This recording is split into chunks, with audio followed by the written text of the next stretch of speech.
Bueno, ¿Qué entonces pasa? vamos a dar por iniciada, ¿no? Para ya dar inicio a, Sí. a este conversatorio. Bueno, buenas noches con todas y con todos. Es una gran alegría para todos nosotros poder compartir este espacio, ¿no? Que lo hemos preparado con mucho entusiasmo, convocado por la Sociedad de Psicoterapia Psicoanalítica de Pareja y Familia. Este espacio, ¿no? La SPF, es una comunidad de profesionales que desde hace mucho tiempo venimos trabajando con el compromiso en una formación y acompañamiento psicoterapéutico a parejas y familias, desde una perspectiva psicoanalítica, intersubjetiva y vincular. Nos interesa fundamentalmente lo que sucede en los vínculos, en los lazos que nos constituyen y nos transforman. A lo largo de nuestro recorrido hemos ido integrando al psicoanálisis saberes diversos, los estudios de género, la sociología, la filosofía, la antropología, porque creemos que pensar lo vincular también es pensar nuestras historias, nuestros cuerpos, nuestras culturas y las maneras en que nos encontramos con otras y con otros. Desde la SPF comunitaria, buscamos acercar esta mirada a contextos donde muchas veces el acceso a la salud mental es limitado. Creemos que espacios de escucha, acompañamiento e intervención en zonas rurales y urbanas es importantísimo y lo hacemos a través de nuestros dispositivos como la línea de escucha y el SAT. Además, somos miembros de la Asociación Internacional de Psicoanálisis de Pareja y Familia y formamos parte de Psicólogos Contigo. El conversatorio de hoy, que hemos titulado ¿Cuánto sabemos de los adolescentes?, nace como parte de esta vocación de abrir espacios de diálogo, de escucha y pensamiento. También es una invitación para quienes estén interesados e interesadas en sumarse a la formación en psicoterapia psicoanalítica de pareja y familia que inicia este agosto.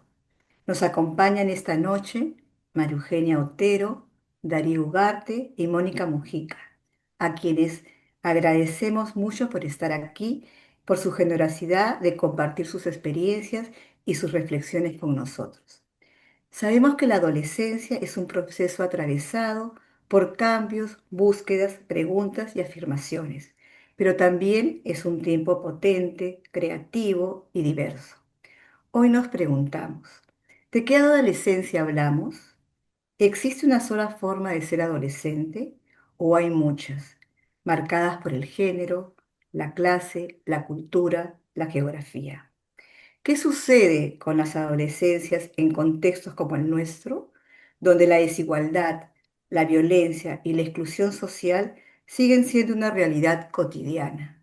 ¿Qué transformaciones nos traen las tecnologías, los mundos virtuales, las nuevas formas de estar con otros y con otras? En este espacio buscamos abrir preguntas más que dar respuestas.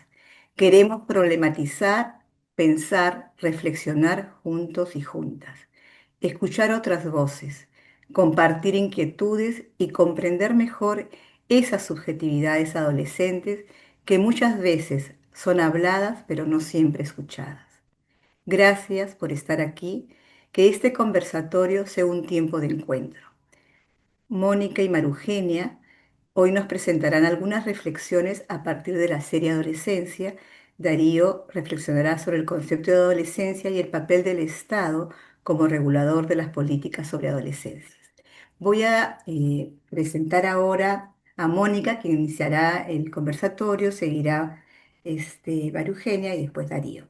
Mónica es educadora, psicoterapeuta psicoanalítica de niños y adolescentes del CPPL, miembro asociada de la SPF, psicoterapeuta de pareja y familias, candidata de la Sociedad Peruana de Psicoanálisis, trabaja en consulta privada con niños y adolescentes y adultos. Gracias, Mónica. Qué lindo que estés con nosotros. Gracias, Susi. Gracias por la invitación. Me siento en casa. Así que nada, arranquemos. Gracias a todos los que están también participando, escuchándonos. tratando de reflexionar sobre este tema, ¿no? Creo que la serie Adolescencia ha sido una bomba que ha caído a muchos padres, a muchos educadores, a muchos que estamos siempre pensando, tratando de pensar sobre las adolescencias, ¿no? Así que, bueno, la adolescencia o las adolescencias, algo de esto dijiste, Susi. Y quizá me provocaba a partir de ahí, ¿no? Ya que no hay una sola forma de ser adolescente, pues hay algo singular en cómo hacer y lidiar entre la irrupción del cuerpo sexuado y lo que manda la cultura, ¿no? Esto sería Freud. Fuimos adolescentes de una manera y nuestros padres seguramente de otra. Además, sectores socioeconómicos de un mismo tiempo histórico habrá variaciones, pues como decía Janine Puyet, queridísima, es adolescente el que puede serlo, refiriéndose a que no se la puede enmarcar a una edad cronológica y que más que una etapa de desarrollo, la adolescencia es un proceso inscrito en un devenir. Hay una anécdota eh, sobre Charly García que decía que la adolescencia la habían inventado los Beatles. Y es cierto que en los 60, cuando aparece este fenómeno cultural, no había una manera intermedia entre la infancia y la adultez, digamos, de pensar, de vivir las ideas, de vestir, ¿no? De usar el pelo. Así que digamos que es a partir de ahí que se comienza a pensar también, ¿no? Cómo cada época trae fenómenos que interfieren en cómo la cultura se desarrolla. Sí sabemos que cada momento histórico modeliza a través de sus discursos formas de explorar y vivir la sexualidad. Estos discursos producen las subjetividades de una época, entendiendo como discurso al conjunto de prácticas imaginarias que producen efectos sobre los individuos. En cada época la ciencia, la religión, la tecnología, los medios tendrán y harán efectos diferentes.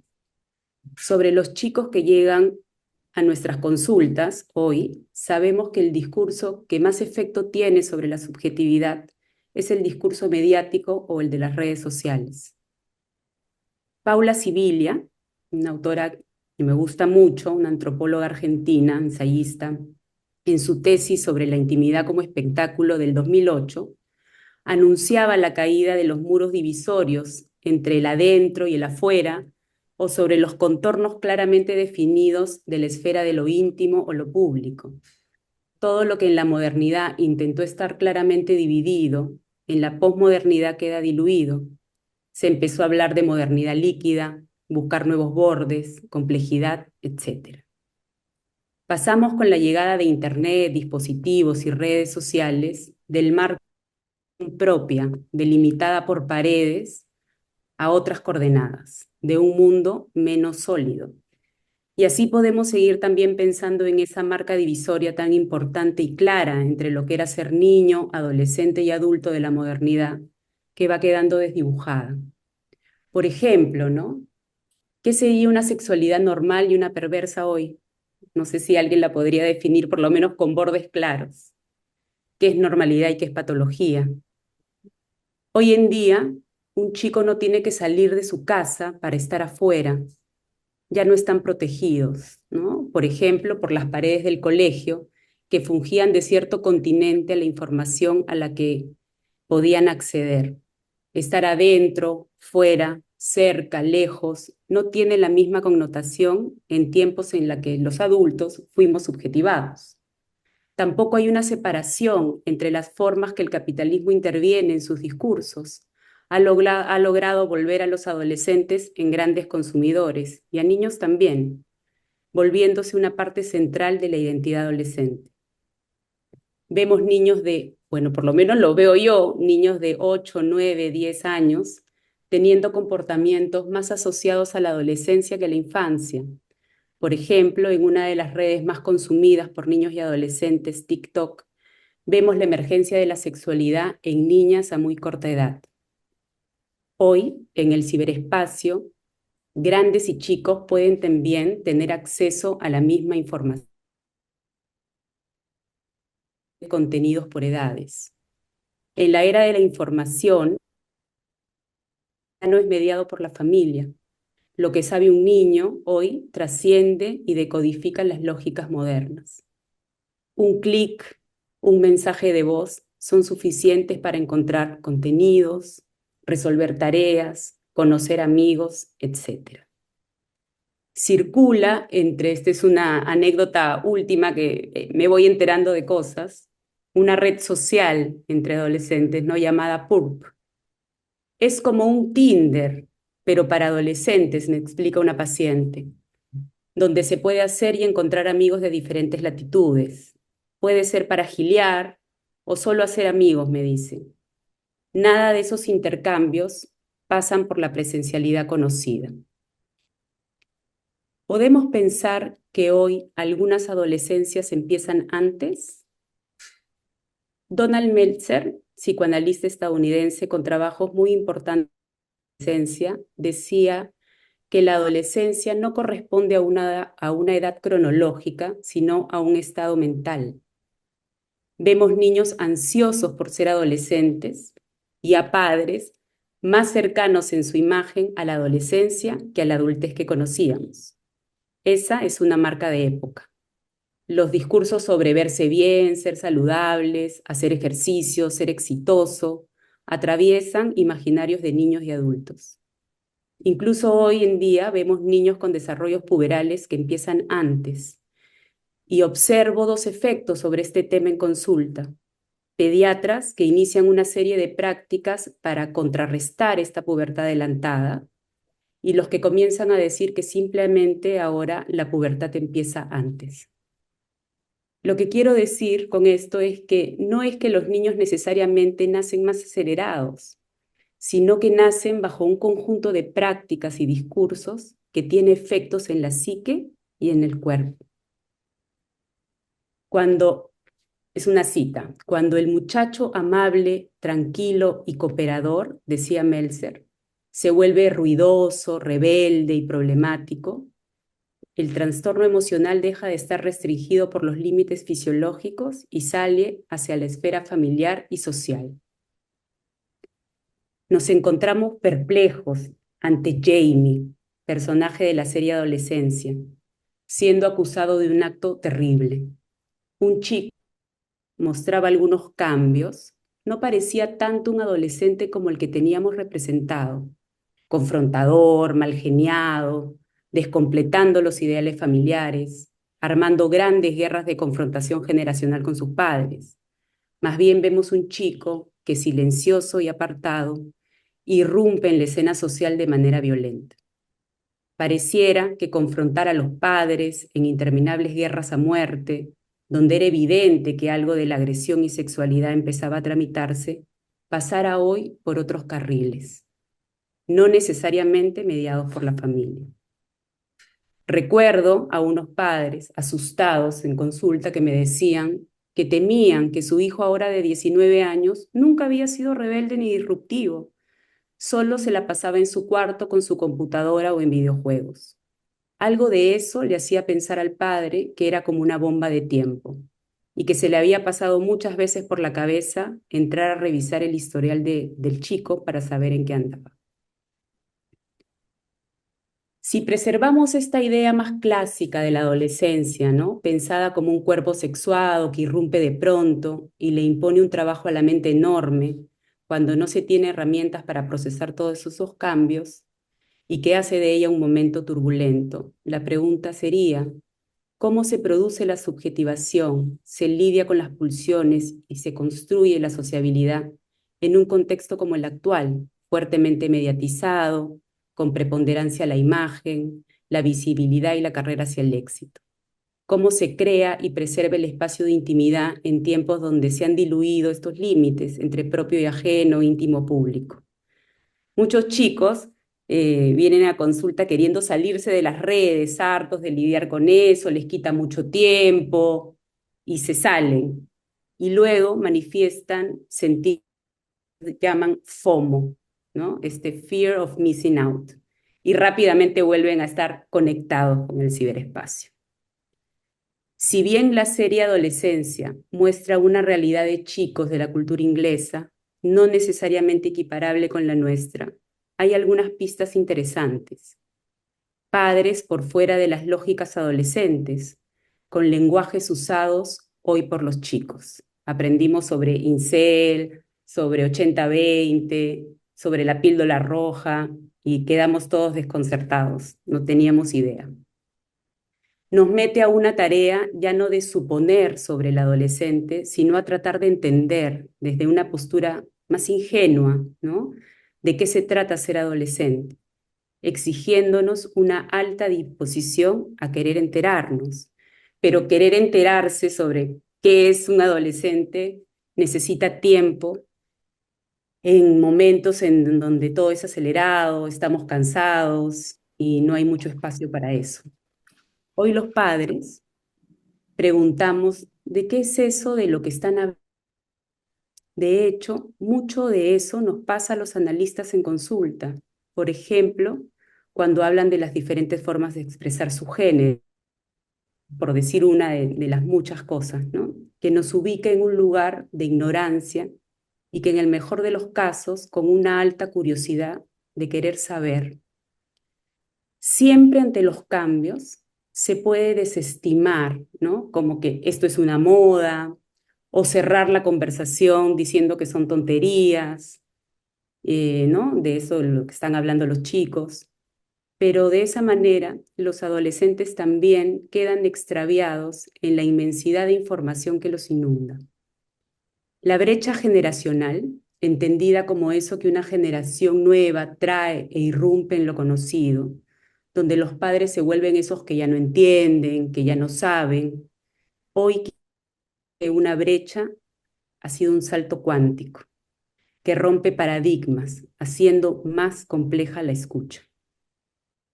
La relación de los padres y adolescentes hoy ya no está desde el lugar de los padres, ¿no? De que los padres saben y tienen claro lo que está bien o mal.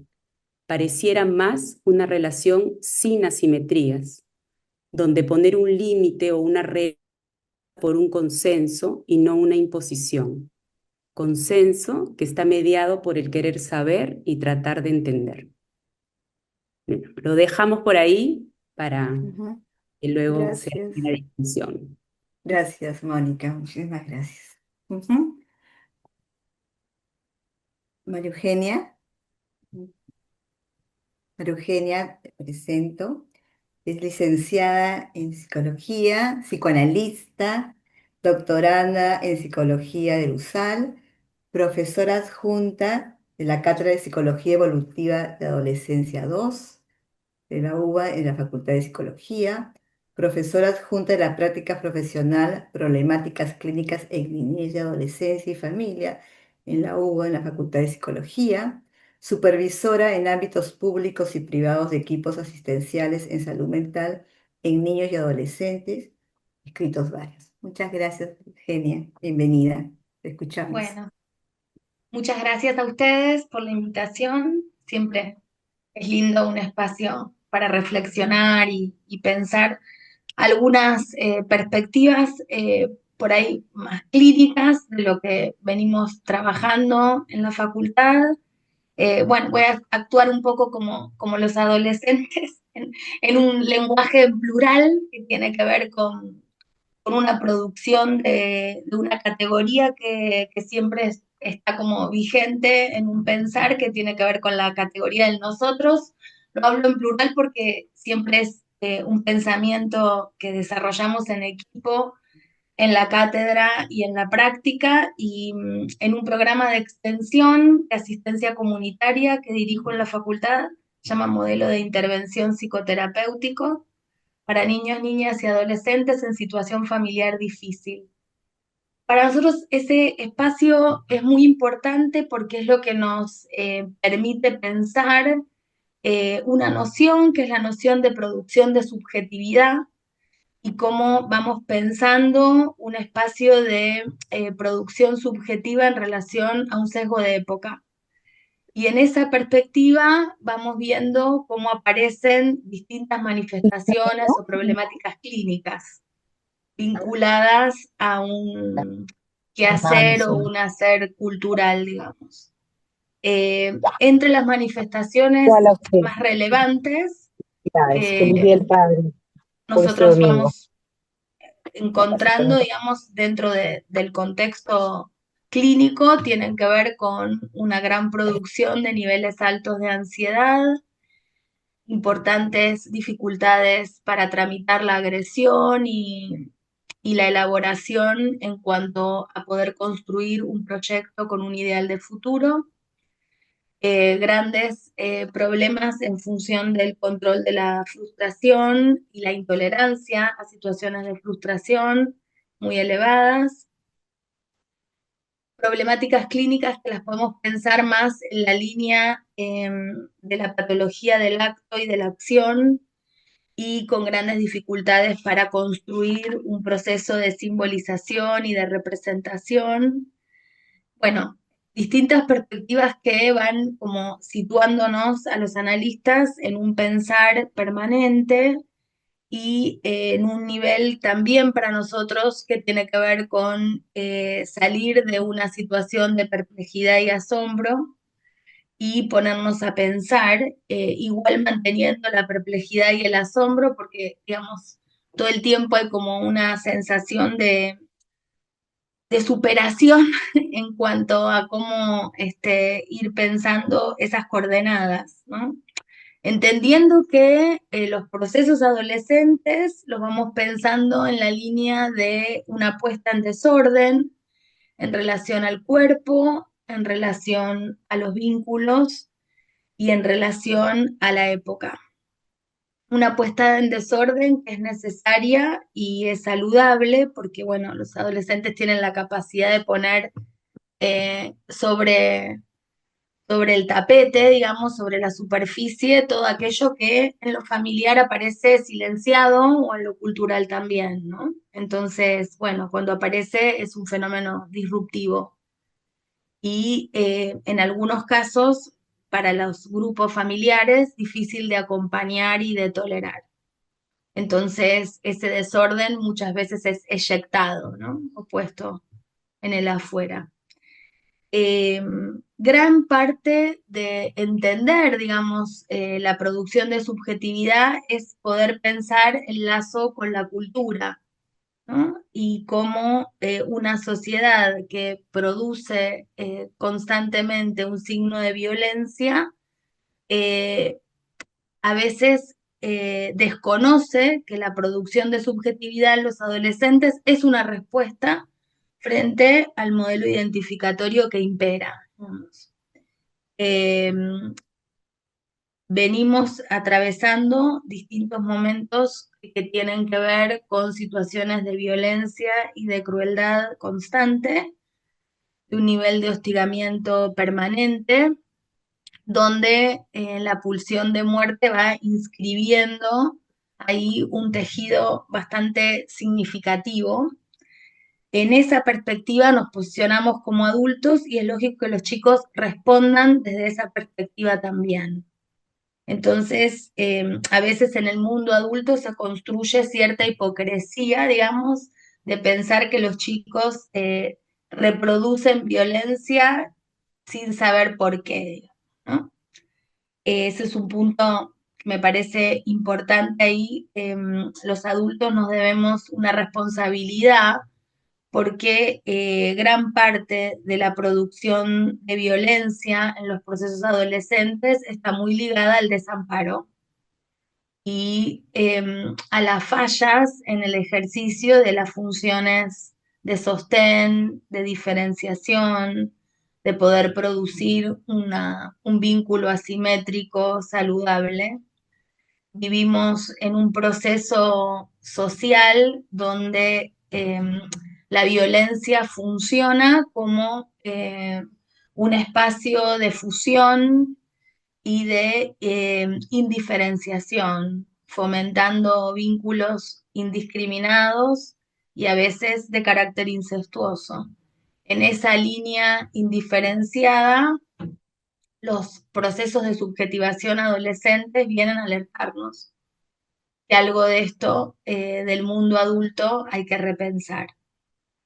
Eh, Voy hablando y pensando un poco con ustedes en algunas líneas que me parece que está bueno destacar, digamos, por un lado, es interesante entender que en la producción de subjetividad lo multicausal tiene un lugar muy significativo, muy importante, y además en lo multicausal no solamente ubicar la dimensión de la cultura, sino por supuesto lo singular y lo intrapsíquico que aparece ahí, y el mundo de lo intersubjetivo en una perspectiva más ligada a una potencialidad vinculante entre pares.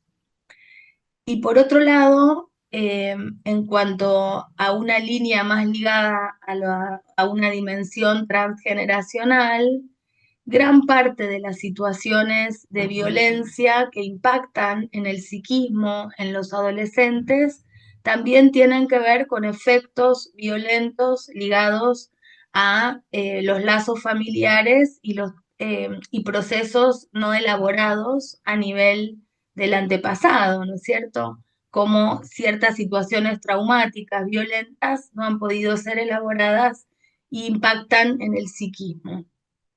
Quiere decir que hay como un entramado ahí que acompaña un proceso de subjetivación. En esas redes de lo intrapsíquico, lo intersubjetivo y lo transgeneracional o transsubjetivo va tejiéndose un proceso que acompaña, digamos, eh, un modo de entender cómo se produce un acto violento, sumado a una sociedad hiperexigente, poco estimulante a la reflexión y acompañando niveles de un acelere por crecer constante, digamos. Entonces, los adolescentes están rodeados de una geografía disruptiva en forma constante. En esa perspectiva me parece que es importante posicionarnos, ¿cómo? Bueno, la pregunta sería cómo posicionarnos ahí, ¿no? Creo que la idea de una figura de relevo puede acompañar bien, digamos, la impronta de poder construir un espacio de diferenciación y corrernos de una mirada más ligada a la opacidad que tiene que ver con lo violento y pensar un espacio donde podamos reconocer algo del orden de la dimensión de alteridad que en lo violento queda arrasada. Arrasada, congelada, y me parece que el no dar lugar a la dimensión de alteridad implica el no reconocimiento del otro en su singularidad, con un cuerpo propio y un deseo singular, ¿no? Que lo atraviesa. Eso es algo que está bastante batallado en el contexto de la violencia y prácticamente aniquilado, ¿no? Entonces, en esas perspectivas, digamos, es que las lógicas para poder entender los procesos adolescentes se tornan complejas porque los adultos estamos atravesados por estas sensaciones de arrasamiento también subjetivo, ¿no?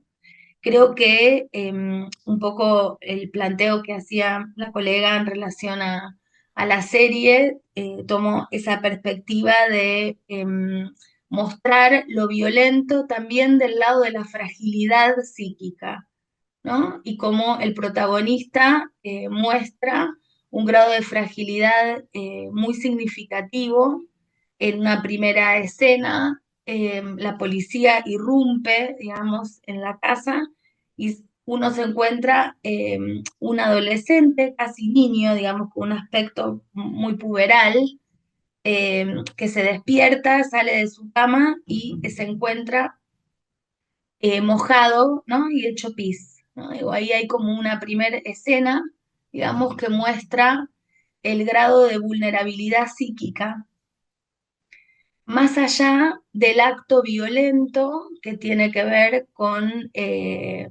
lo que sitúa al protagonista en la serie, ¿no? Un asesinato de un par en un espacio donde hay un fuerte llamado, pienso yo, a lo que implica una identidad narcisista y la sensación de no haber sido elegido por alguien, de no haber sido mirado, ¿no? Y cómo todo un acto impulsivo y sin freno, inhibitorio, se monta, digamos, en una escena de muerte, ¿no? De muerte donde la intención además acompaña, digamos, un sentido de hostilidad muy fuerte, muy marcado. La serie creo que tiene la particularidad de mostrar tres geografías distintas que se van precipitando. Una me parece que es la escuela, que muestra un escenario de una pobreza simbólica muy fuerte, donde encontramos adultos totalmente eh, desarraigados de su lugar, en una posición por momentos de una falta de sostén significativa y dramática, de una falta de sostén de sí mismos, ¿no? Un escenario que se torna poco amigable. Uno podría ser ahí el policía que irrumpe para investigar en la escuela y se impacta de lo que ve y de la realidad que por otro lado su hijo atraviesa, ¿no? Esta es una geografía que está muy bien descrita, digamos, lo que va pasando en la escuela como entramado social que se va destejiendo. La otra geografía es lo familiar y cómo en la familia del protagonista, en lugar de una madre y una hermana en un segundo plano permanentemente, y un padre atravesado por una gran inercia y debilidad, que fue criado en un contexto de violencia y que intenta no reproducir algo de lo vivido, pero sin elaborarse, y eso se pone en acto en su fragilidad. Y una tercera geografía que me parece interesante, que es el lugar de un psicólogo, de una psicóloga en un contexto no clínico de trabajo y de intervención terapéutica. Y el impacto de poder trabajar construyendo un espacio de pensamiento en relación a una vivencia de un acto mortífero y aniquilante. Creo que además la serie tiene la capacidad de mostrar esas tres secuencias muy bien entramadas y en un efecto también que es rápido, digamos. Cada uno es un capítulo que empieza y termina, entonces también esa idea de un tiempo inmediato me parece que está muy bien situada. Bueno, eh, esas líneas en cuanto a la serie y un... ¿Estoy bien de tiempo? Porque estoy hablando sin mirar mucho el horario. Me dicen, agrego una cosita más y ya doy espacio a seguir pensando con ustedes, intercambiando. Eh, una cuestión más que quisiera agregar es cómo lo violento acompaña el armado de las figuras del odio y del antagonismo. Eh, Creo que ahí se ve muy bien en un espacio más geográfico que es el embandamiento o el lugar del par en los procesos de constitución subjetiva en las adolescencias. Hay una categoría, solo voy a hacer mención a esto, una categoría psíquica que Ricardo Rodulfo destaca muy bien, que es la categoría del nosotros, como un espacio de embandamiento y de recurso identificatorio para poder producirse subjetivamente en grupo. En esa categoría del nosotros hay un acto psíquico y de producción de subjetividad que tiene que ver con rescatar para un adolescente nuevos espejos identificatorios representados por sus pares. En esa perspectiva, agregaría una línea que trabajamos en la cátedra que tiene que ver con la figura de la masa puberal como un primer agrupamiento de fusión entre pares que está más sostenido a partir del registro de la sensorialidad y de lo que va pasando con el cuerpo nuevo, con la genitalidad, y cómo esa inscripción del nuevo cuerpo se comparte en sensaciones similares. Ese registro de la sensación, que podríamos pensarlo más en una escritura pictogramática, en la línea de cómo el psiquismo registra sensaciones novedosas de un nuevo cuerpo, es necesario ser compartido con otros. Es necesario fusionarse al cuerpo del otro y al propio para entender lo que va pasando con ese nuevo cuerpo. En esa fusión inicial de ese registro de masa puberal, que es un concepto que trabajamos mucho tiempo con Adrián Grassi, nos permite pensar cómo se va inscribiendo un registro sensorial. Pero hace falta hacer un trabajo elaborativo sobre ese registro de fusión con el otro. Cuando ese proceso elaborativo no se da y se queda instalado en esa fusión, algo de lo violento y de la indiscriminación se pone en juego. Por eso es interesante un pasaje que podría proponerse a pensar, que es ese recorrido de la masa puberal a la categoría de la grupalidad y del nosotros, como una instancia diferenciadora, no solo entre los pares, sino también la manera de diferenciarse del mundo adulto. Bueno, hasta acá creo, y después, si quieren, compartimos. Muchas gracias, Eugenia. Gracias. Darío, te presento.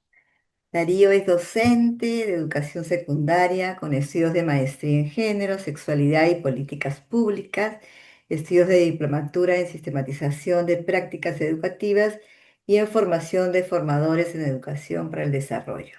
Experiencia en desarrollo social y educativo, especialista en fortalecimiento de capacidades, diseño y desarrollo de innovaciones e incidencia en el ciclo de políticas públicas. Gracias, Darío. Adelante, te escuchamos. Gracias, gracias Susana. Primero quería invitarlos a mirar desde otro ángulo, porque como ya han podido escuchar, mi experiencia viene más desde el campo educativo y particularmente estos últimos años desde la política pública. Y quizás ahí me hizo recordar una alerta que me dio un amigo colombiano hace muchos años cuando pude estar más cerca del mundo de la política pública en el país, que es, recuerda Darío, que la política es el arte de gestionar lo concreto, ¿no? Y ahí, desde ahí entonces quiero invitarlos a mirar algunas reflexiones sobre la adolescencia o las adolescencias, ¿no? Eh, y lo otro es que yo soy docente, entonces no puedo evitar hacer eh, presentaciones y si me disculpan, pero yo voy a compartir un PowerPoint y desde ahí conversamos. ¿Les parece? Por supuesto, Darío, adelante. Me dicen si lo pueden ver. Ujú. Sí. Se Ya, ve. ya, perfecto. Bueno, les decía que desde lo concreto y bueno, estas imágenes lo que buscan es mostrar la diversidad de adolescencias que hay en este caso en el país, en el Perú. son múltiples, son de distintas geografías, como decía Eugenia, eso nos hace pensar que tanto las políticas tendrían que responder a esa diversidad, ¿no? En el caso del Perú estamos hablando de más de 3 millones de adolescentes que tiene la población peruana. Y eso es un rasgo en este contexto nacional, particular porque es una población que ha ido engrosándose con los años y eso le da un peso demográfico importante para las decisiones de política que tenemos que hacer, ¿no? Y tiene que ver con esto último que estaba diciendo, que es el llamado bono demográfico, que es lo que sucede una vez como ventana de oportunidad en un país donde la edad para trabajar supera la población dependiente, es decir, hay más población en edad para trabajar que los menores de 15 años o mayores de 64, ¿no? El Perú en este momento ya está pasando este bono demográfico y entonces tenemos una población joven económicamente activa que no necesariamente va acompañada con políticas públicas que permitan ah, potenciar más sus capacidades y condiciones para poder ejercerse en el campo tanto del estudio como el campo laboral, ¿no? Otro elemento es clave y ustedes lo deben saber mucho mejor que yo, es cómo el aporte de la neurociencia ha contribuido a una mejor y mayor comprensión de la adolescencia como una etapa donde hay una reconfiguración más radical del cerebro humano, ¿no? Quizás lo que a mí me gusta mucho, una definición que hace Nanny Pies respecto a la adolescencia, es que en un periodo corto, aunque Mónica lo decía más temprano, quizás ese periodo se está ampliando con una pubertad más joven, o desde edades más jóvenes, es que en ese periodo corto las y los adolescentes tienen que ir gestionando muchos cambios, ¿no? Y la capacidad de gestionar los cambios es lo que les permite salir o enfrentar los desafíos que van a ir confrontándolos, ¿no? Y bueno, el mirarlo como un ciclo de vida nos permite ver que es un proceso de tránsito multifacético, donde están estas múltiples dimensiones, donde se puede ir afirmando esta autonomía progresiva, ¿no? Y esa capacidad de agencia que yo voy a finalmente a- a aludir al final, ¿no? Que me parece que es uno de los rasgos que caracteriza a la adolescencia. Las visiones sobre la adolescencia, ¿no? Eh, no sé si se logra ver la parte de arriba. Sí, es legible. Ya.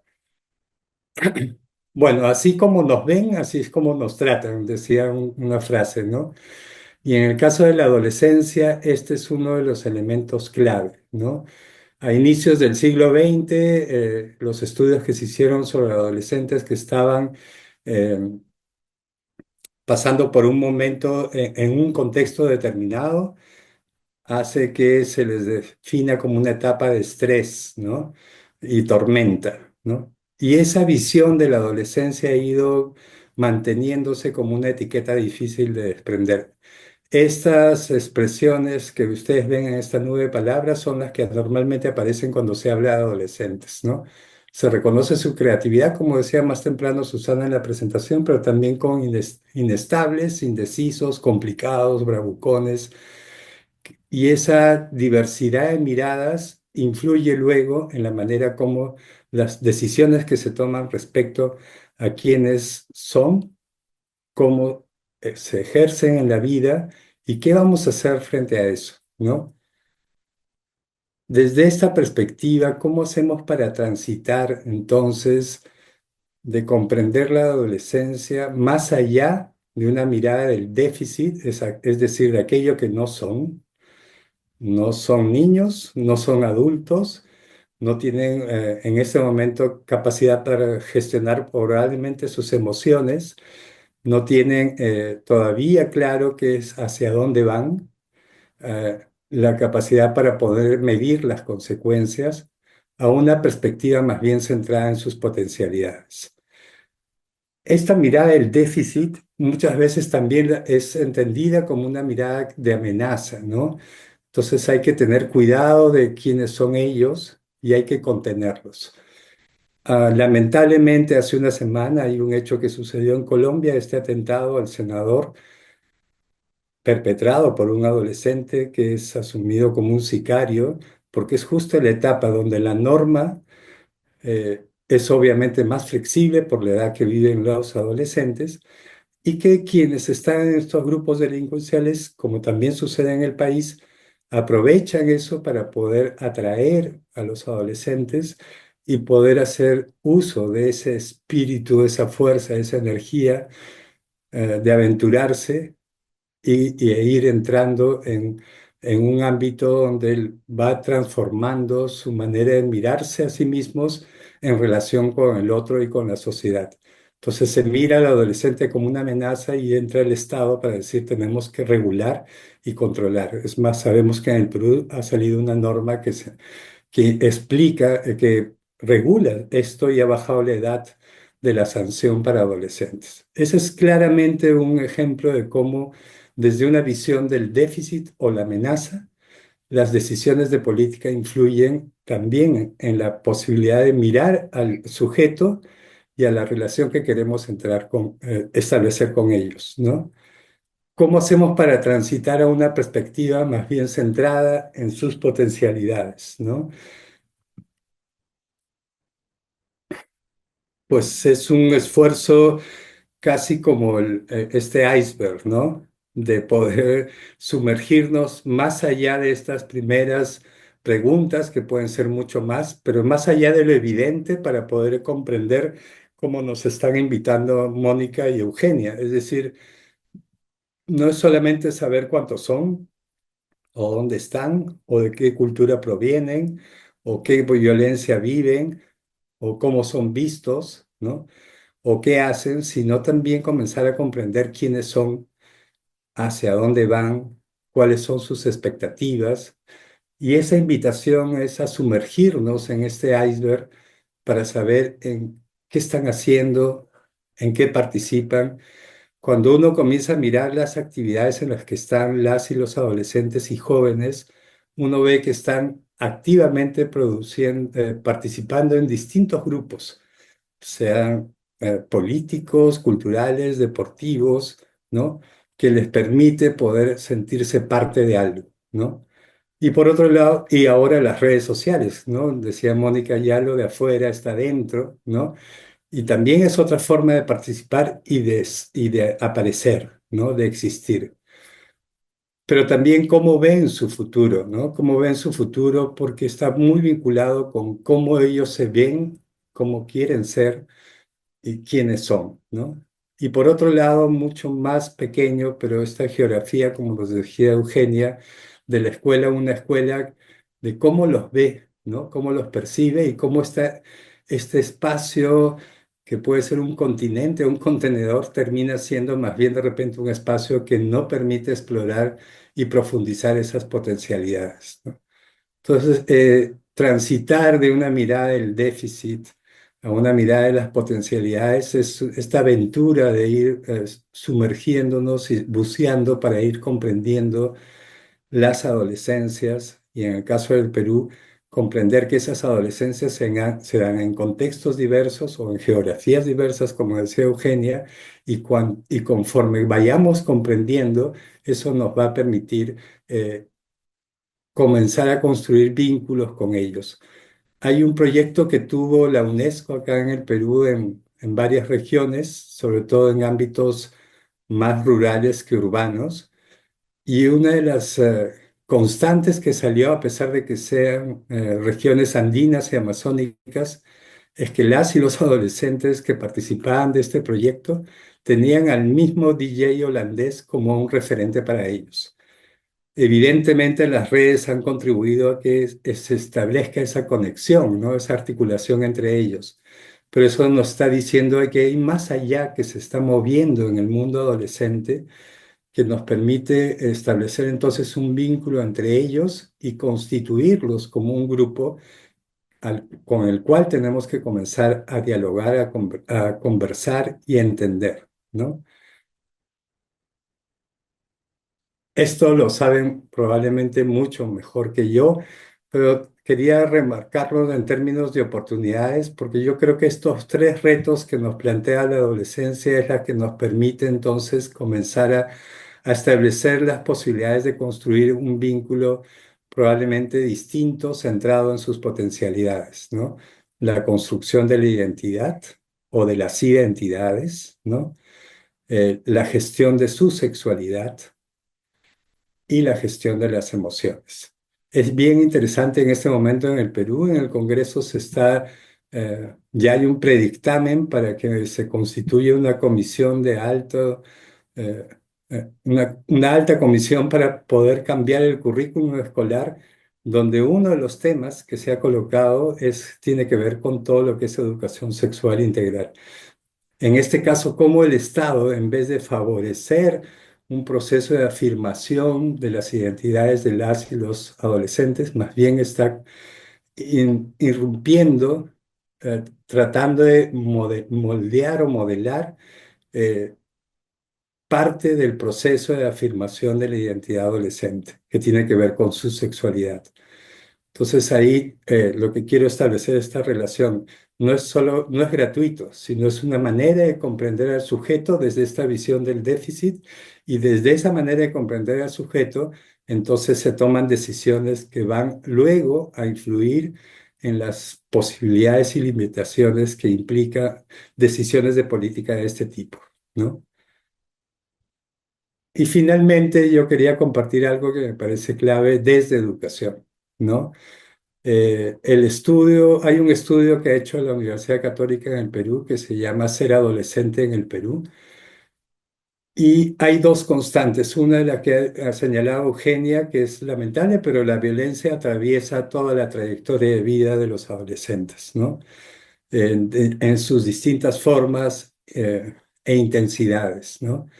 Y esta violencia que forma parte ya de la vida de las y los adolescentes va acompañado de algo que a mí me pareció un descubrimiento importante, que es, a pesar de que hay una búsqueda por la autonomía, una búsqueda por afirmarse quiénes son, diferenciándose del adulto para que emerja su identidad, este proceso de individuación, la familia sigue siendo, y la familia entendida como los cuidadores más cercanos, es su referente principal en términos emocionales y en términos de proyecto de vida. Este estudio, que es reciente, de hace 3 años aproximado, nos está diciendo entonces que no es posible avanzar si es que no incorporamos también a la familia en este proceso de afirmación de la identidad, de la afirmación de un sujeto, ¿no? Y en este caso del adolescente, donde ser adolescente en el Perú supone entonces procesos también que implican, que involucran, que hacen que sean parte a la familia, ¿no? No como a veces pensamos que como entra en la etapa de adolescencia ya está en una etapa de mayor abstracción, es como que me acuesto concreto y me despierto abstracto. Sabemos que ese es un proceso continuo y progresivo, pero necesitamos también incluir a las familias, porque muchos de los adultos eh, nos encontramos en una edad en la que no hemos podido procesar probablemente lo que ha significado nuestra adolescencia para poder vincularnos con las y los adolescentes en este contexto en el que estamos, y que les permita entonces sobre eso construir, renovar, fortalecer el vínculo. Desde el campo de la educación, me parece que hay tres tareas clave que tenemos que ir afirmando o cuestionando para realmente, en este caso, la escuela sea un espacio o la educación sea un proceso donde se pueda transitar de este paradigma más transmisionista a procesos de aprendizaje constructivistas. Y en esto las y los adolescentes son súper claros. Hace Hace unos meses estuve conversando con un grupo de ellos y ellos tienen muy claro que ellos no quieren aprender repitiendo lo que el docente dice. Ellos quieren aprender desde la reflexión, desde el análisis, trayendo la realidad al proceso de aprendizaje. Ellos lo tienen claro, la escuela lo tiene claro, los docentes lo tienen claro, eso es parte de lo que tenemos que ir cuestionando para poder ir definiendo políticas que respondan a lo que necesitan ellos y ellas.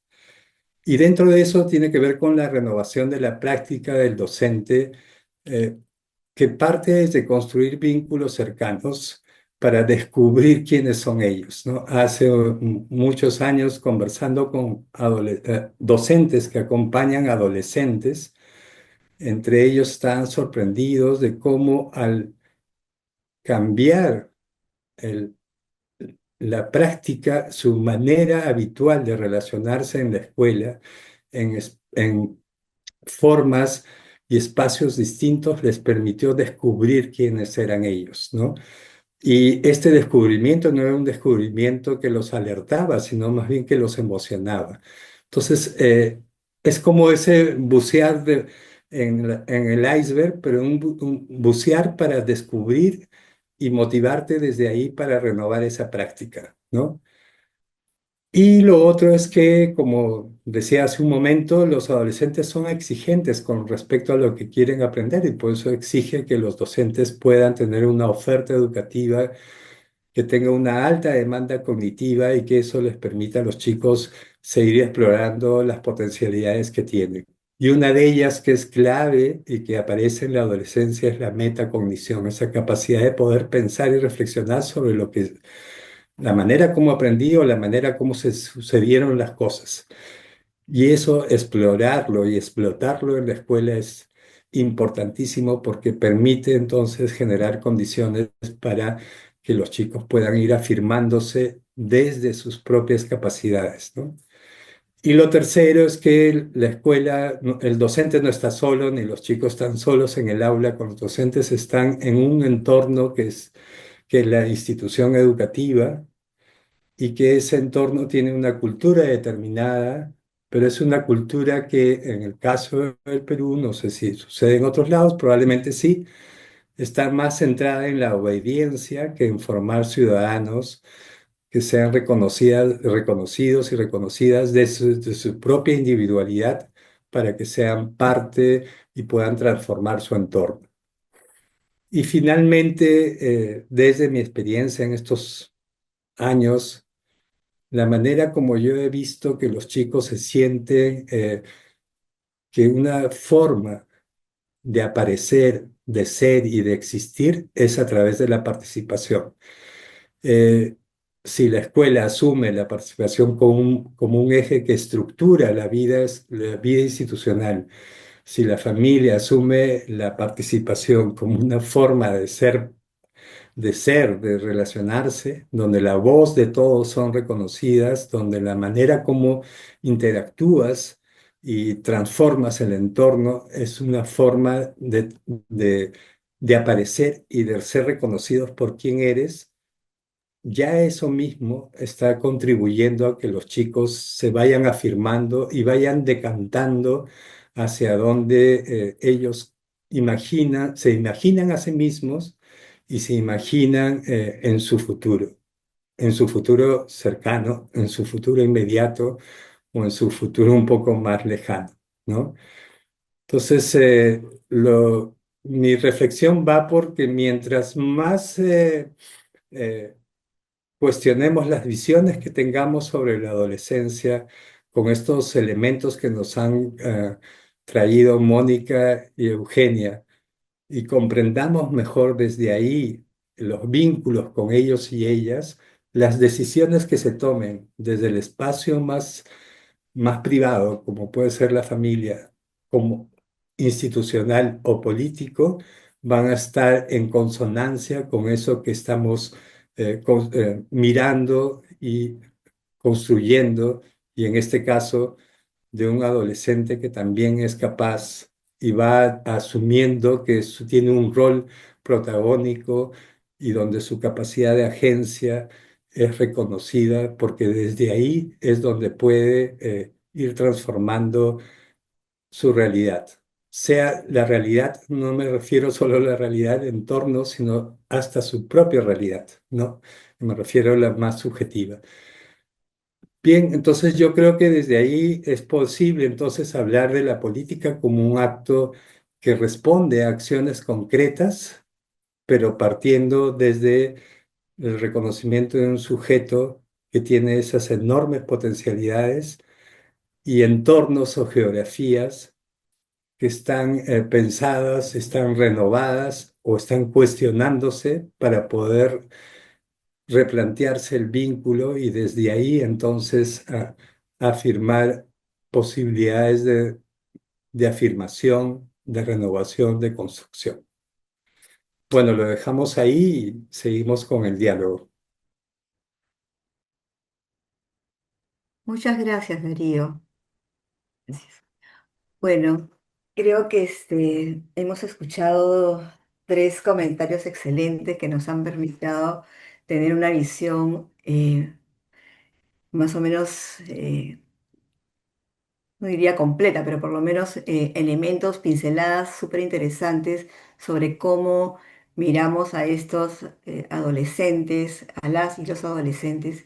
Creo que podemos pasar a abrir el diálogo. Yo solamente que quisiera señalar algunos puntos que me han suscitado algunas resonancia y que me dejan pensando en relación a cómo estamos escuchando a estas adolescencias. Yo creo que lo que nos traen las tres presentaciones es cómo salirnos de estas miradas, quizás a veces donde ponemos el acento diríamos, en un lugar, ¿no? A veces intrapsíquico o a veces muy sociológico, culturalista, ¿no? Pero qué importante es tener una mirada más integradora, ¿no? Cómo nos salimos de los lugares para poder darle la voz a las y los adolescentes y comprender estas experiencias complejas, ¿no? Yo me preguntaba cómo realmente esta escucha pasa por una escucha desde el cuerpo, como también decía Eugenia, ¿no? O sea, cómo entender que estos cambios también son cambios que se dan desde el cuerpo y suponen un proceso, ¿no? Entonces, ¿cómo acompañar hoy día? ¿Qué supone ese acompañamiento? ¿Por dónde pasa? ¿No? ¿Cómo damos la palabra realmente a estos adolescentes? ¿Y cómo nos situamos en el lugar de, de ir aprendiendo junto con ellas y con ellos, ¿no? Me parece que el reto está en cómo hacerlo, cómo vamos haciendo juntos y juntas este camino, este proceso, ¿no? Entender este proceso que nos desafía, ¿no? Y pensaba mucho en el tema de la violencia, ¿no? O sea, cómo vamos también entendiendo estas violencias y cómo en los espacios de pares, en los espacios grupales, pueden ser espacios privilegiados. A mí me gusta decir privilegiado el espacio grupal porque además es algo que he trabajado siempre, el grupo, como un espacio donde se trabaja lo común realmente, el estar con otros, ¿no? Donde uno puede sentirse reconocido en la mirada también del otro, ¿no? Donde uno es nombrado, donde tu palabra es escuchada, acogida, ¿no? Donde la participación puede circular de una manera distinta. Entonces, ¿cómo esos espacios realmente pueden ser espacios de construcción, ¿no? De participaciones, de identidades, ¿no? De maneras de ser también y de reconocimiento de las diferencias, ¿no? Entonces, quizás esa podría ser también un espacio donde podamos acompañar y sentirnos también aprendiendo y descubriendo estas maneras de ser y de hacer de los adolescentes, ¿no? Bueno, solamente eso y doy la palabra a quien quiera resonar, participar, comentar. Creo que ha sido riquísimo las tres intervenciones. Muchísimas gracias y adelante con quien quiera tomar la palabra.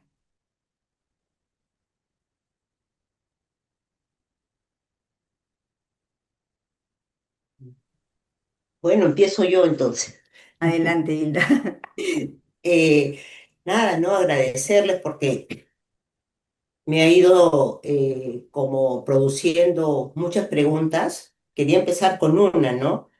eh, si se puede pensar las violencias, digamos, eh, adolescentes o juveniles, sin pensar la violencia adulta previa, ¿no? Eso era por un lado, ¿no? Luego me quedé pensando un poco en esto de buscar comprender, pero ¿cómo buscamos comprender este mundo que habitan los adolescentes? ¿Los buscamos comprender desde una mirada adulta? ¿Somos capaces de desmarcarnos y abrir, digamos, un no saber para, para que ellos nos puedan mostrar estos universos que habitan?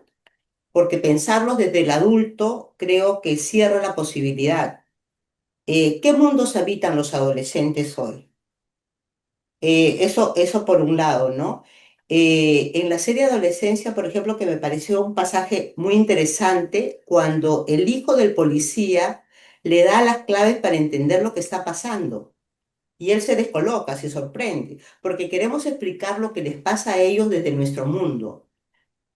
¿No? Si hay posibilidad para abrir, que ellos nos digan cómo van habitando el mundo. Eso por un lado.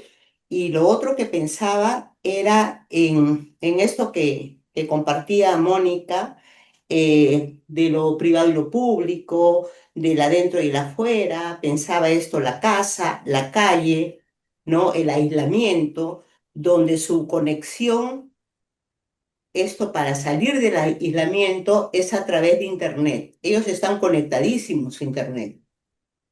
Y además abre todo un mundo. Y esto que Bifo compartía con nosotros, ¿no? El tema de cómo se empieza a producir esta subjetividad, este inconsciente conectivo que planteaba Bifo, ¿no? Otro modo, ¿no? Donde, digamos, está erosionada la capacidad para sentir afectivamente la presencia del otro, donde el contacto del otro se da a través de conexiones más virtuales. Se van produciendo otras formas, ¿no? Nada, ¿no? Lo que quería era ir pensando un poco con ustedes si desde dónde va a ser este comprender, desde la mirada adulta o si nos vamos a desmarcar y vamos a intentar entrar a su mundo y que ellos nos presenten cómo están habitando hoy por hoy su adolescencia. Gracias. Antonia levantó la mano. Antonia, Buenas noches, gracias tu por esta nieta. presentación. A mí me ha resonado mucho este tema de algo del mundo adulto hay que repensar, ¿no? La pregunta es ¿cómo repensamos? Porque, bueno, desde mi experiencia, yo soy educadora y trabajadora social y he tenido 7 años en escuelas públicas, pero desde proyectos agroecológicos con escolares. Y ciertamente en el Estado, la política pública del Estado dice que las escuelas tienen participación de las adolescencias y hay de todo. Hay el brigadista de medio ambiente, el de salud, defensa civil, de la paz y de todos. Casi todos tienen sus cordones. Sin embargo, no hay participación. Entonces, es también cómo ayudar que los adultos puedan sanar esas cosas que vienen y no pueden contener, ¿no? Yo he visto colegas, decía, bueno, yo he estado 14 años en aula y después decidí ya no estar en aula, sino trabajar con las escuelas desde fuera, pero he visto colegas con mucho sufrimiento y poca posibilidad de buscar caminos alternativos, ¿no? Ya como diciendo, me toca aguantar hasta los 65 años, algo así, ¿no? Y en la escuela pública pasa que sí hay una necesidad de participación, incluso poco comprendida desde nosotros, ¿no? Cuando tienen que organizarse subterráneamente para atender a la compañera que salió embarazada y que no quieren que pierda la secundaria, o cuando saben quién está vendiendo la droga rosa y tampoco saben cómo ayudarles. Y eso no pasa por el mundo adulto y es como muy... Y cuando llega al mundo adulto es muy, muy punitivo, ¿no? Muy del castigo, muy de, mejor le dejamos a la comisaría de familia, que también tiene el Estado. Entonces, pienso que cuando hablamos de estos temas, la participación que necesitan está dada, pero no está contenida ni sostenida porque en el mismo país en el que estamos, el Estado no se encuentra en la lógica de hacer que haya ciudadanía, ¿no? Y entonces creo que esta pregunta me ha resonado mucho, esto, ¿qué necesitamos nosotros los adultos para repensarnos y poder contener a estos hermanos y hermanas de más de 3 millones que el profesor nos ha planteado hoy día también? Gracias por el espacio. Gracias, Antonita. Quizás Eugenia, Mónica, Darío pueden ir contestando si se les viene algunas ideas del cómo, ¿no? Que creo que es complejo también, del cómo. Bueno, a ver, yo pensaba, las preguntas son las preguntas que nos hacemos todo el tiempo, ¿no? Los analistas pensando en los chicos y en nosotros. Sí creo, pensando en las lógicas discursivas, las narrativas son distintas. Me parece que tenemos que los adultos incluirnos en la lógica de los adolescentes y construir dentro de esa lógica un espacio de encuentro con los chicos. Me parece ahí que el desafío es poder acompañar tolerando las diferencias. Esa es una primera perspectiva que se me ocurre y también con una dimensión de no querer abarcarlo todo. Creo que tenemos que soportar el interrogante, tenemos que soportar el silencio, soportar la idea y tolerar sobre todo la idea de que podemos acompañar resistiéndonos a conocer todo, ¿no? Esa me parece que es una perspectiva que estaría buena introducirla y tenemos que habitar los mundos que los chicos habitan. No podemos pensar que porque un adolescente está sentado en su habitación con un teléfono, está tranquilo o está entretenido, digamos. Esa es una mirada muy superficial porque ahí la perspectiva que todavía conservamos es que el exterior es lo peligroso. Y hay como, yo creo que también la serie tuvo una gran pregnancia en ese sentido, digamos, porque la mayoría de los padres piensan que si los chicos no salen y están adentro de la casa están bien y no están en peligro. Y en realidad se accede al mundo desde el teléfono. Y en relación al campo de lo virtual, la virtualidad se ha transformado en un espacio posible para todo. Entonces, todo es todo, digamos, lo que un adolescente puede explorar en las redes. Y el encuentro con la violencia en un enlace con la pornografía, donde lo que se enlaza ahí, por ejemplo, es violencia y erotismo van, violencia y erotismo van muy articulados, o todo lo que implica la monetización en la adolescencia con las ludopatías y las apuestas en línea, por ejemplo. En Argentina, el año pasado, de 10 consultas, 8 estaban vinculadas a apuestas en línea. Digo, hay algo del orden de la virtualidad que per- permite creer a los chicos que todo es posible y que todo es alcanzable. Y lo es. Y además de que lo es, los adultos le suponemos a los chicos un poder de conocimiento donde les decimos, bueno, hacelo vos que lo entendés mejor, o yo no entiendo nada, ¿cómo me voy a meter ahí? No sé ni lo que pasa ahí porque es el mundo de los adolescentes. Digo, también ahí hay una gran dificultad de parte del mundo adulto de no querer abrir esa ventana, digamos, de complejidad para poder entrar ahí, ¿no? Creo que es algo que tenemos que hacer, los analistas también. Cuando los chicos nos hablan de series, de juegos, de lugares que transitan, Cuento una pequeña anécdota que le pasó a un colega en la cátedra, que es un paciente de 17 años, estaba totalmente tomado, digamos, por ver constantemente decapitaciones en la web, ¿no? Entonces, con una fijeza a ese punto violento, digamos, ahí como una inscripción de lo mortífero muy marcada. Contaba lo que veía y, por supuesto, eh, el amigo, el compañero, nuestro analista, no podía entrar, digamos, al canal que el paciente traía, ¿no? Dijo, trae la computadora, vamos a ver mi computadora en el consultorio, contame cómo ingresás acá, ¿no?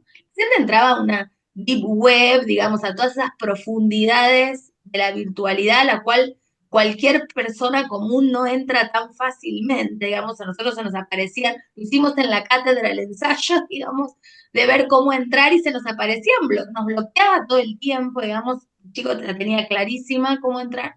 Bueno, eh, la situación es esa, abrió esa puerta de entrada y el impacto fue muy grande, digo, no alcanzaba con lo que el paciente podía relatar, digo, la perplejidad también tenía que ver con cómo quedó tomado por las imágenes y era como algo de producir en la sesión en acto, algo de poder entrar en ese mundo, digo, ¿no?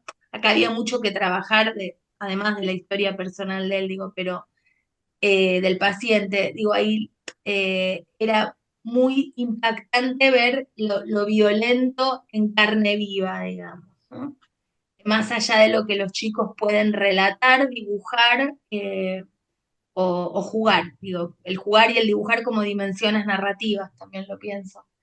Eh, Me parece que el espacio que hay que habitar es un espacio de cercanía con los chicos, que no sea un espacio de control y de indiferenciación, ni tampoco de desamparo, ¿no? Creo que gran parte del sufrimiento psíquico que nosotros vemos, al menos, está más del lado del desamparo, muy marcadamente. Gracias. Yo intentaré hacer una respuesta. Eh, Creo que estoy de acuerdo, ¿no? Con Eugenia, que hay una cantidad de contenido inmensa que hoy en día un niño, un adolescente puede absorber, digamos, que a veces es demasiado, ¿no? Y la relación con la violencia, con matar, digamos, empieza desde muy corta edad hoy día. Basta ver los juegos de video en los que están metidos los chicos, ¿no?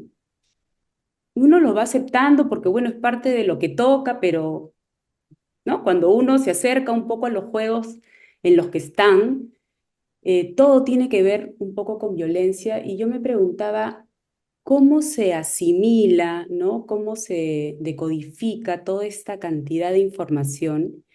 Y es verdad que cada vez llegan más pacientes muy pequeños, hablo de 10, 11 años, que han quedado como atrapados, ¿no? Porque no encuentro otra palabra para describirlo, ¿no? En una cantidad de visualizaciones de contenido violento que impacta mucho, es muy dispar a lo que uno puede imaginar que un adolescente puede estar, ¿no? En la que puede estar navegando. Es una cantidad de pornografía que no es clásica como uno lo podría, ¿no? Medianamente suponer. Hay cosas muy crueles a lo que los chicos están expuestos y lo que me llama la atención cada vez es que hay algo de quedar como absorto sin poder, como yo digo, pestañear o dar la vuelta o quedar como sorprendido o asustado, ¿no? Por lo general llegan cuando los padres se han enterado que están 7 meses, 8 meses viendo una cantidad de contenido de mucha violencia que luego, bueno, quizás se manifiesta en un acting out, ¿no? O en una parálisis. Muchas veces no pueden estudiar, no pueden concentrarse, etcétera, ¿no? Yo pensaba en la pregunta de Antonieta y se me ocurría, ¿no? algo de lo que decía, y también lo que decía Hilda, ¿no? No hay confrontación generacional, no hay debate, ¿no? No hay posibilidad de sostener. Creo que quizá algo de eso hay que volver, ¿no? Y lo enganchaba con lo de Hilda en el sentido de que es verdad que a los adultos nos toca desconstruirnos, pero también es verdad que hemos sido subjetivados en otro tiempo, con otra mente, ¿no?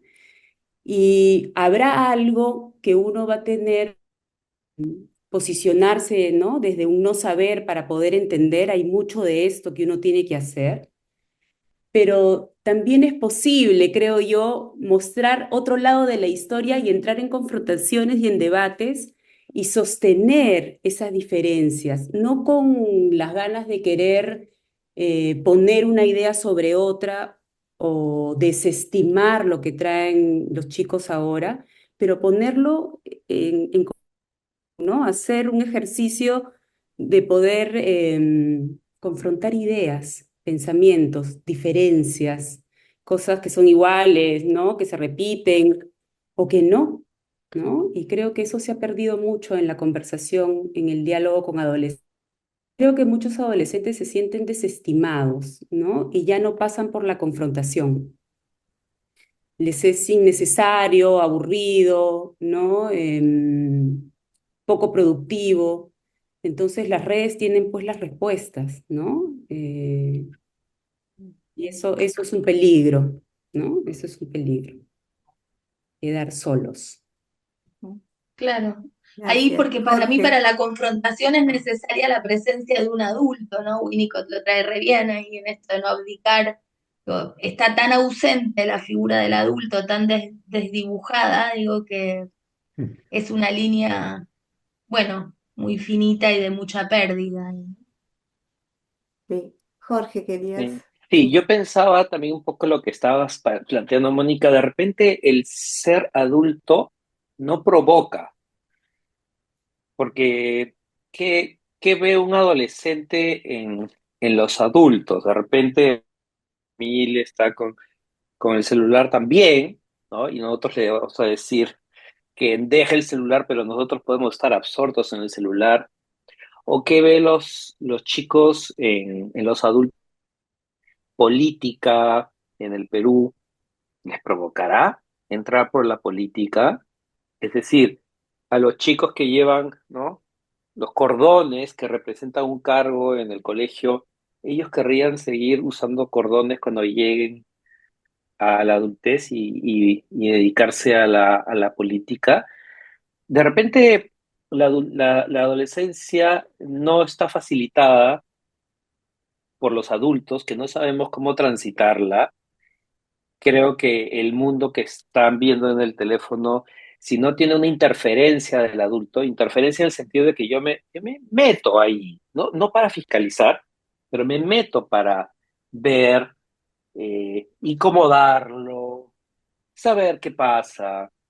Por ejemplo, una experiencia de un colegio es que les han dicho que durante una semana no usen el celular. Entonces los chicos han dicho, ya, no vamos a usar el celular una semana. Pero claro, se pasan con su tablet o con su laptop para estar chateando, pero claro, restringe un poco el tema de las redes sociales, ¿no? Entonces es un poco eso, cómo ayudar a estos adolescentes a transitar. Gracias. Gracias. Pati.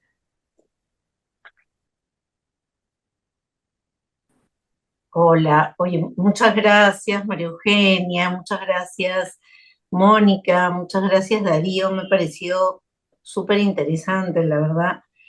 Eh, y yo más o menos que, a ver, quiero compartir tal vez algo, ¿no? Porque eh, yo siento un poco que los padres les tienen miedo a los chicos, desde muy chiquitos además.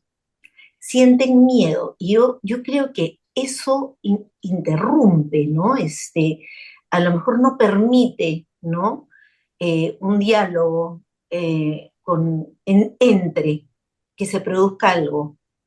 Me parece que hay algo que tiene que ver, ¿no? Con esa generación de violencias eh, y que termina, ¿no? En el adulto, en una sensación de miedo que aparta, ¿no? Además, no es solo que lo pienso, sino que ellos me han dicho, ¿no? O sea, cuando veo familias, ¿no? Muchas veces es miedo de que vayan a hacerles algo a ellos, miedo de si pueden hacerse algo ellos, los adolescentes, pero es como que circula, ¿no? Esa sensación.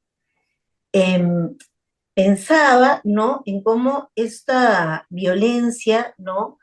Estas violencias, digamos, que nos están acompañando todo el tiempo y nos están subjetivando, ¿no? Em, Influyen, ¿no? Influyen tanto también en esos vínculos que se van armando, ¿no? Porque esto es algo que todo el tiempo lo veo, ¿no? En la clínica. Y ahí es como armar algo no posible desde otro lugar, ¿no? Hilda decía, ¿cómo nos descolocamos, ¿no? Un poco, pero ¿cómo se descolocan ellos? También ahí pienso también en lo que dice Mónica, ¿no? Mucho. O sea, ¿cómo armar, ¿no? Una conversación entre diferentes, ¿no? ¿Cómo hacer, ¿no? ¿Cómo tejer estas conversaciones, ¿no? Pensando que el conversar tiene que ver con la interrupción, tiene que ver con la diferencia, tiene que ver con la incomodidad, ¿no? Pero es casi como, no sé, pensaba un poco en que tal vez también, ¿no? No queremos incomodarnos mucho, ¿no? Ni los padres ni los hijos, ¿no?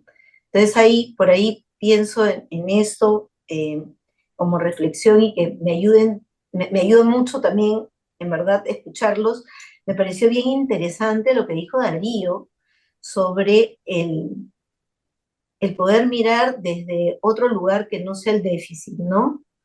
Desde la potencia, desde lo que sí tienen para darnos, ¿no? También, que sí tienen porque realmente también la adolescencia ha estado muy estigmatizada, ¿no? También es verdad. Bueno, nada, mil gracias, mil gracias. Ujú. Gracias, Pati. Pensaba, Pati, en esto de los padres que traes, ¿no? Que no saben. Y este psicoanalista Recalcati decía que si Edipo era la tragedia de la transgresión de la ley, ¿no? Una ley clara, impuesta, a la que había que, ¿no? Más bien pelearse para salir, él propone a Telémaco, ¿no? Como imagen o como modelo, en Ujú, más bien es que está invocando la ley, alguien con quien confrontar, no hay ujú, ley, ¿no? Y es verdad que los lugares han caído, los lugares, el lugar del padre que sabe, ¿no? El lugar del hijo que aprende, claramente está desdibujado, digamos, ¿no? Los chicos saben, los padres no saben, eso es algo eh, Real. totalmente actual. Y la propuesta medianamente es que padres e hijos construyen hoy una ley, ¿no? En ese modelo estamos. Pero Mm. para construir una ley hay que escuchar, hay que, ¿no? Dar lugar al otro, desde lo otro, del otro, digamos que es eso siempre desconocido. Siempre lo hubo, pero estaba, ¿no? Puesto bajo una forma, digamos, en donde había una asimetría clara y hoy pareciera que las cosas funcionan más como una cosa de pares, ¿no? ujú. Tal vez, mira, yo creo, ¿no? Que tal vez no es de pares, ¿no? Necesariamente, porque sí creo que hay momentos en los que se requiere de alguna simetría, sobre todo cuando hay que cuidar, ¿no? Pero tal vez estaba pensando en esto que tú dices, pero como circulación, ¿no? Circulación de poder, circulación, ¿no? O sea, poder entrar un poco más desde ahí, ¿no? Desde esa circulación. Pares en el sentido, de pares en el sentido que los padres están dados y que no saben cómo ejercer esa ley, Ujú, digamos. ujú. Yo Así quería es. chiquitito. Eh, Yolanda. con esto que has traído de Recalcati, pensaba si el Edipo nace más bien en la cabeza de un padre paranoide, ¿no? eh, un poco para bromear, pero en términos de proceso, no hay violencia adolescente sin violencia adulta. Y quizás este miedo que trae Patti nos llevaría a pensar también qué de nosotros está puesto ahí, en lo que les pasa a ellos, no solo situándolo del lado de ellos, ¿no? Interpelarlos también en esto que les va pasando a ellos, qué mundo hemos ido construyendo para ellos también. Ujú. ¿No? ¿Efecto de qué es lo que les pasa? Solo eso. A mí me gusta mucho una expresión de Matilde Kaplansky sobre la relación madre-hija que podemos extrapolarlo a adultos adolescentes, esta relación de amor contrariado, ¿no? Yo creo que esa definición ayuda a entender justo lo que estamos diciendo, ¿no? Hay un, hay una, hay una cama en la cual se establece la relación, pero esa cama no es regular, es incómoda, ¿no? Y que eso nos exige algo. Yo creo que no tenemos que acompañar, tenemos que acompañarnos, ¿no? En esa relación, ¿no? Porque los adultos tenemos que elaborarnos desde nuestra trayectoria de vida para entender quién soy ahora en relación con ese adolescente, ¿no? Y solamente a través de la interacción, como decía Mónica, de abrir espacios de conversación, es que uno comienza a mirarse desde el otro, ¿no? Y creo que ese es el esfuerzo que implica pensarse desde el otro, y en este caso es un adolescente que está buscando afirmarse quién es, a un adulto que está tratando de comprender quién es desde lo que fue, ¿no? Y creo que esa relación es la que me parece que es parte desde comprender que no estamos acompañando a alguien, sino que nos estamos acompañando en momentos distintos de la vida, ¿no? Darío, qué bonito esto último que dices de acompañarnos, ¿no? Porque también pensaba que efectivamente eso del miedo es real, el miedo de los adultos, de los padres, pero así como Eugenia hablaste de la adolescencia y de un tiempo de confusión, que creo que es muy real, en la cual los mismos chicos no se ubican, hay un sufrimiento por ser y que no logra sostenerse en el mundo adulto. Pero no es solo el mundo adulto, ¿no? Darío, cuando tú hablas, por ejemplo, de esta cultura, de estos retos, en donde la escuela tendría que salir de la lógica de la obediencia y en donde, por ejemplo, cuando tratamos adolescentes, los padres nos los llevan a consulta para que, entre comillas, entren en la lógica del padre, también bajo la lógica de la obediencia, o cuando tenemos, por ejemplo, estos cambios en las leyes en donde ya se puede criminalizar a los adolescentes. O sea, la violencia es demasiado fuerte en donde efectivamente vamos confundidos adultos y adolescentes. Y creo que algo también que leí que me parece súper importante en esta lógica de cómo hacemos, yo creo que ese acompañamiento ya en nuestra chamba de terapeutas, analistas, en ese acompañamiento de acompañar en esta lógica de perplejidad de un no saber y literalmente meternos a conocerlos, porque efectivamente uno no sabe ni lo que están hablando. Tienes razón, Mónica, cuando hemos visto la película nos hemos enterado de varios conceptos, de varias frases. Por lo menos yo me enteré ahí de muchas, no solamente de Isel. Entonces, esto que también hacía muchos, hicimos el curso de esto de observación de infantes y decía qué importante que el acompañar a un adolescente pase por esa observación respetuosa, ese acompañamiento que ayude desde esa simetría, efectivamente, desde esa asimetría, pero a poder contenerlos, porque en realidad yo creo que esa confusión es fuerte, es fuertísima, ¿no? Y claro, mucho más fuerte cuando nos llegan adolescentes que ya están haciendo síntomas y el cuerpo está hablando por diversas circunstancias. Creo que bastante rico e interesante estos espacios, nunca me voy a cansar de decirlos porque también es como comunidad nos juntamos en esa perplejidad, en esa angustia que también tenemos cuando nos llegan casos difíciles y podemos empezar a resonar.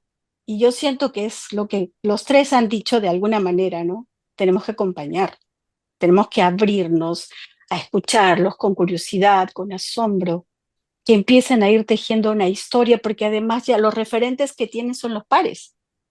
Los referentes adultos no hay forma, ya ellos ni siquiera quieren transitar por ahí porque ya lo tienen totalmente borrado, porque efectivamente también los padres no están, ¿no? O están transitando también otro tipo de cambios a nivel de su propia existencia, ¿no? Y bueno, de verdad, gracias.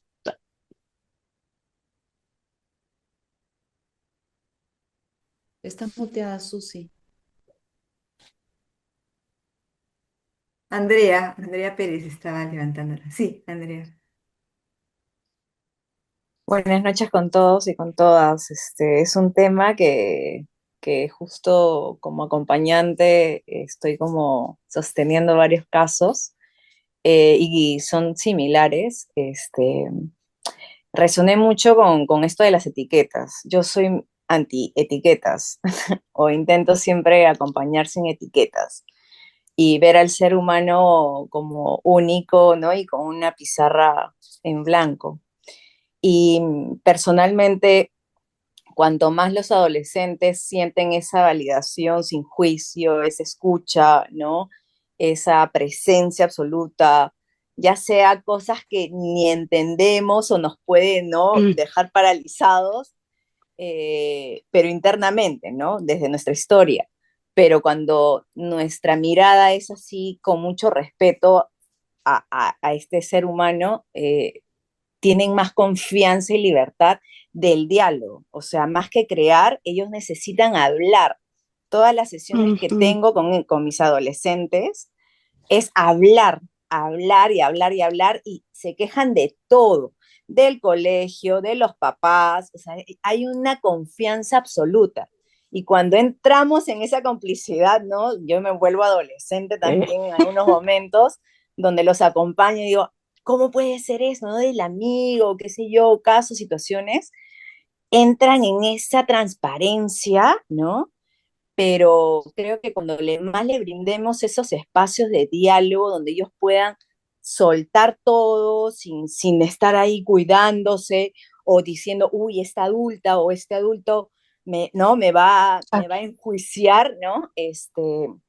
Creo que es más saludable. Yo tengo una pregunta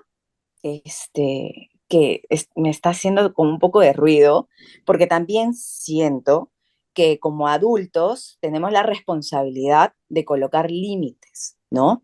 De colocar límites para que ellos también entiendan y vayan desarrollándose con ese cuidado, ¿no? Que no es un límite en donde yo como adulta quiero que hagas esto, no, te estoy cuidando. Entonces, las redes sociales creo que es el común denominador de los adolescentes, especialmente el Instagram. Ya no hay WhatsApp para ellos, ahora se comunican por el Instagram. Pero el Instagram, desde que yo ya estaba haciendo como un poco de ruido personalmente con el Instagram, pero cuando vi un documental donde me amplió un poco más ¿no? El conocimiento sobre estas redes sociales y por qué se crearon y todas las consecuencias que vino después de los mismos creadores, ¿no? Hay un documental, no sé, espero que todos podamos verlo en Netflix sobre las redes sociales. Y este documental habla de o sea, los mismos creadores hablan desde los correos, ¿no? ¿Por qué fueron creados? El Instagram, el Facebook, todo, el Twitter, todo, y hasta estos mismos creadores prohíben a sus hijos usar sus propias creaciones, porque no están hechas para adolescentes, están hechas para adultos. Entonces, pero eso la sociedad no lo sabe y por ende los adolescentes ya están a full con los Instagram y tienen todavía como no sé cuántos Instagram, porque tienen Instagram para sus amigos personales, para los ujú. demás, tienen como 3 cuentas. Este, pero ¿cómo se pone el límite ahí si ya lo tiene? Entonces es un trabajo, una disyuntiva interna, porque la prohibición siempre he creído que es la mayor tentación que todo ser humano tiene, y más aún en la adolescencia, ¿no? Claro. Entonces, ¿cómo se puede cuidar eso teniendo el conocimiento de que, hoy por hoy, porque creo que la violencia, la pornografía y todos los temas que se han hablado en este conversatorio, creo que siempre han existido, sino que la tecnología es la que ha evidenciado y ha desnudado más. Es como que nos está trayendo así, ¡tra!, ¿no? Toda la información que antes ha sido oculto, porque antes eran las revistas, ¿no? Antes eran los periódicos, antes podíamos verlo, no sé, en la televisión, pero siempre ha estado estos temas, ¿no? Hasta en la historia. Pero hoy por hoy la tecnología nos lo trae como pan caliente y con más accesibilidad. Entonces, ¿cómo se puede cuidar eso? O sea, se cuida desde esta restricción de poder decirle al adolescente, mira, cierra tu cuenta mañana porque no es para tu edad, o te No quito, te o hacen te pongo caso. horarios para el celular, ¿no? O te pongo horarios para el celular, o mira, sigue con el Instagram. O sea, no, porque hasta las tareas las coordinan por el Instagram. O sea, ya no hay teléfono, ya no hay nada, es por el Instagram. Entonces, esa es mi disyuntiva, porque ¿cómo se puede acompañar a un adolescente si ya eso, o sea, esa aplicación, esa tecnología, ya lo tienen incorporada en su día a día, ¿no? Y Ujú. gracias a todas y todos de nuevo. Gracias, Andrea. ¿Mm? Una pregunta a que queda. Sí, María Elvira, creo que Tatiana también creo que quería No, intervenir. Tatiana antes que yo, después yo. No, no, en realidad creo que estamos un poco por fuera de tiempo. La pregunta de Andrea me parece súper pertinente. Muchas gracias a Eugenia, a Mónica y a Darío por sus aportes hoy. Eh, Pensaba un poquito en ese tema que tiene conexión con lo que va trayendo Andrea, eh, y de lo que comentó Eugenia eh, sobre las crueldades, ¿no? Sobre las violencias y las crueldades, porque generalmente vamos viendo a los chicos y las chicas tanto en consultorios como dentro de las familias cuando hacen síntomas, ¿no? Pero tal y como expone Rita Segato de una manera muy lúcida en Contrapedagogías de la Crueldad, eh, las crueldades son algo en lo que los chicos y las chicas están siendo subjetivados permanentemente ahora, este, como parte del cotidiano, ¿no? Pensaba me acordaba de algunos estudios que había revisado hace un tiempo en relación a temas de violencia sexual, del acrecentamiento de la incidencia de la violencia sexual en grupos de adolescentes, y una de las cosas que encontré fue un estudio que fue hecho en España en relación al consumo de pornografía en Internet, y era un estudio en el que se entrevistaba a adolescentes, y decían que digamos, la edad promedio de inicio del consumo de pornografía, sobre todo pornografía violenta, porque es lo que más se ofrece, empieza alrededor de los 10 o 11 años, y que es el modo en el que ellos y ellas pueden acceder al conocimiento sobre los intercambios sexuales, ¿no? Sobre qué cosa hacer o no hacer cuando uno está en medio de un intercambio sexual. Y eso te lo enseña la pornografía violenta, ¿no? Entonces, me parece interesante porque entonces esto no solo marca una forma ideal de intercambio, eh, sino también muy evidentemente a ver al otro o a la otra como objeto, ¿no? La objetualización en este intercambio.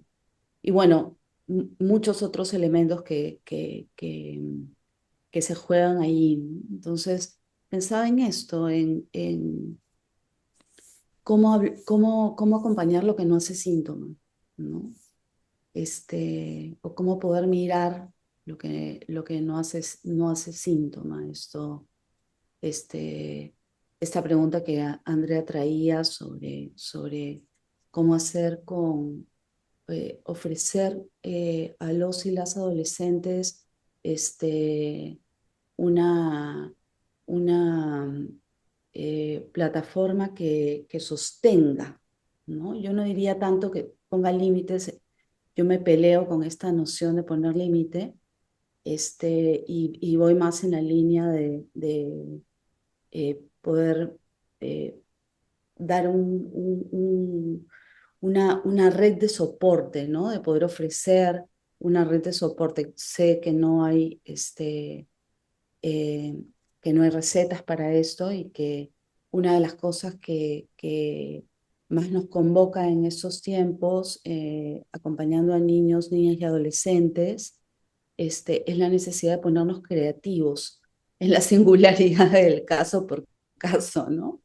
Eso que antes estaba puesto en normativas de obediencia, de cómo se tenía que hacer, de cuáles eran los modelos, de qué cosa teníamos que alcanzar, eh, no está, ¿no? Como decía Mónica, con la caída de las instituciones, estos modelos, para bien y para mal, ya no nos respaldan, ¿no? Entonces, bueno, lo que nos respalda es nuestra propia implicancia, nuestra responsabilidad, y nuestra creatividad, creo, ¿no?